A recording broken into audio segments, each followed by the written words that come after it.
Sepsis is a life-threatening condition that arises when the body's response to an infection causes widespread inflammation. It can lead to tissue damage, organ failure, and death. Here's a comprehensive overview. Sepsis is defined as a complex syndrome resulting from a dysregulated host response to infection, leading to organ dysfunction. When sepsis progresses to severe sepsis or septic shock, it can cause significant morbidity and mortality.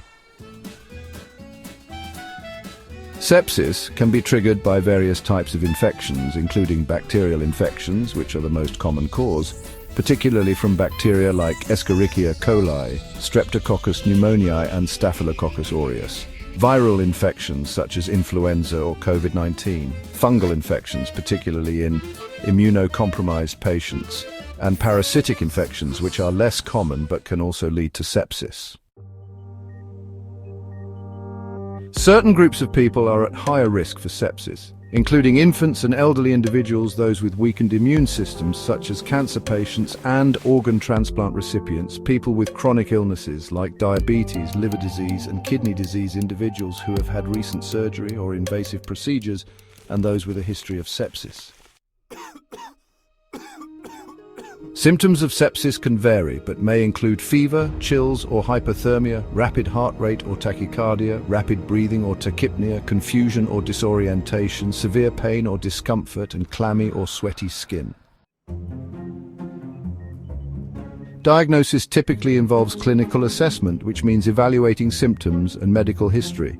Laboratory tests are also crucial. These include blood tests to identify pathogens, assess organ function, and check for markers of inflammation like lactate levels. Imaging studies such as X-rays, kinetic scans, or ultrasounds are often used to locate the source of infection. Immediate treatment is critical for improving outcomes. It usually includes administering broad-spectrum antibiotics as soon as possible. Fluid resuscitation is also essential, involving intravenous fluids to maintain blood pressure and organ perfusion. In cases of septic shock, vasopressors may be used to constrict blood vessels and improve blood pressure. Supportive care might involve oxygen therapy, mechanical ventilation, or dialysis, depending on organ function. Preventive measures include vaccinations, like to prevent infections such as influenza and pneumonia, proper wound care, which means keeping cuts and injuries clean and monitored, prompt treatment of infections, early intervention for urinary tract infections, pneumonia and other infections, and of course good hygiene practices like hand washing and safe food handling.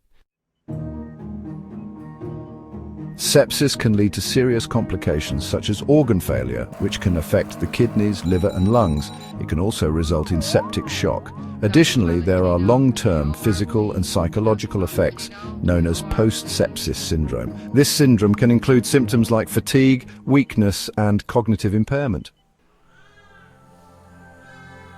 The prognosis for sepsis varies widely and depends on factors such as the patient's age, underlying health conditions, and the speed of treatment. Early recognition and treatment are critical for improving survival rates. Ongoing research aims to better understand the pathophysiology of sepsis, develop new diagnostic tools, and explore innovative treatment options such as immunomodulatory therapies. Sepsis is a medical emergency requiring prompt recognition and treatment. Awareness of its signs and symptoms can save lives. If you suspect someone may have sepsis, seek emergency medical attention immediately.